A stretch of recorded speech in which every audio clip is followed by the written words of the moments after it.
is the week of October 31st, which is, of course, that's right, the 507th anniversary of Martin Luther and the beginning of the Protestant Reformation, where he nailed 95 reasons why he thinks that, and the Bible claims, that the church can't do anything about our lack of righteousness before God. Only God can address that. So I thought I'd take a few minutes and talk about what he considered to be the scariest thing he ever faced.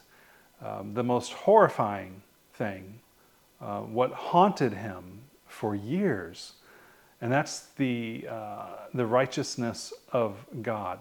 His understanding of the righteousness of God led him to hate the word righteousness, and certainly led him to, if not hate God, hate that aspect of the character of God, because he understood the righteousness of God to be the standard by which our own righteousness is measured. And that, of course, is right and is correct.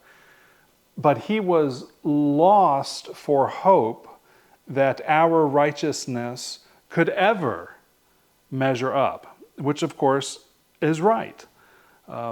So he hated this idea that what kind of God would place on the backs of people an expectation for a level of righteousness and of holiness that they could never meet. And so they would be eternally without hope.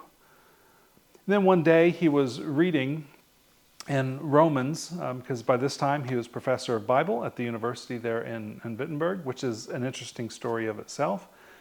But he was reading Romans in the original Greek, rather than in the Latin, which is how the church read scriptures at that time.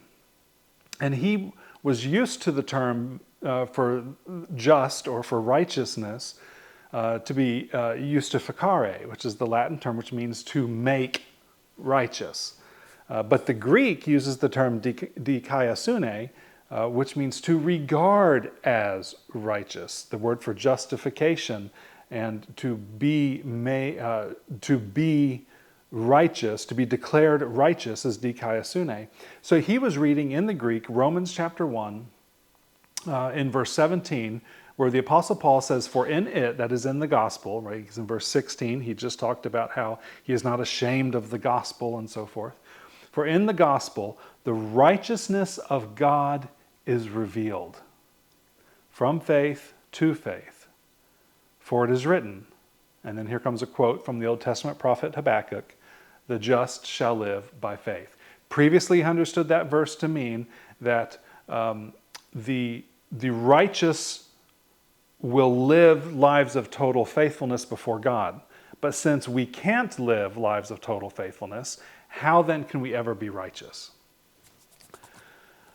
But he says that the doors flew open, and in a sense the light bulb came on, and he understood this anew as he meditated on the context of the Word of God, right? So he didn't receive a vision, he didn't hear voices, he was meditating on the Word of God.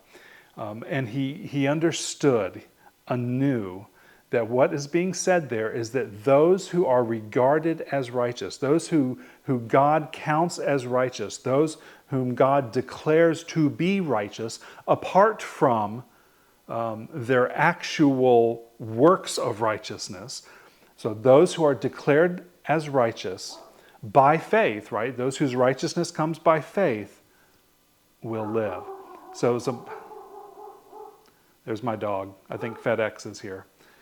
So the righteous, those who are declared as righteous by faith will live. Wonderful recovery of the gospel. Let's think about that this week as we prepare for Sunday, because there's an excellent parallel here with his understanding of law and gospel from the Sermon on the Mount. Bernie! I got to go. See ya.